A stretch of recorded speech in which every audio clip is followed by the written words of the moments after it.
नमस्कार मंडळी. ठरलं तर मग या मालिकेच्या आजच्या पुढील भागात आपल्याला असं पाहायला मिळालं.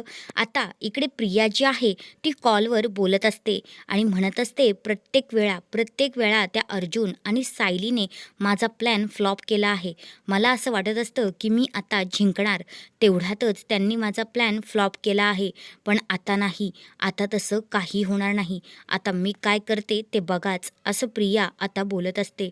दुसऱ्या बाजूला आपल्या अर्जुनला अजूनही शुद्ध आलेली नसते आणि सगळेजण चिंतेमध्ये असतात. तर सायली डॉक्टरांना विचारते की अजून का नाही अर्जुनला शुद्ध आली. तर डॉक्टर म्हणतात, हे असं तर व्हायला नको होतं. आत्तापर्यंत ते शुद्धीवर यायला हवे होते.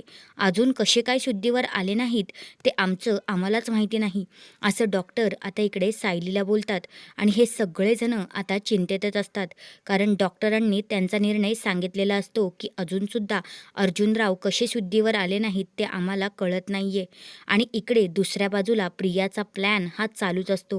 प्रिया आता श्वेताला म्हणते, काय गं, तो अर्जुन सुभेदार आला का शुद्धीवर? मग आता श्वेता म्हणते, अजून नाही आला. मग आता प्रिया श्वेताला म्हणते, एक काम कर, तो अर्जुन सुभेदार कधीच शुद्धीवर आला नाही पाहिजे असा बंदोबस्त कर.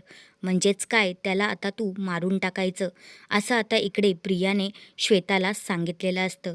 तुम्हाला काय वाटतंय, श्वेता हे सगळं काही करेल का? तुमचं मत काय आहे ते कमेंट करून नक्कीच सांगा. धन्यवाद.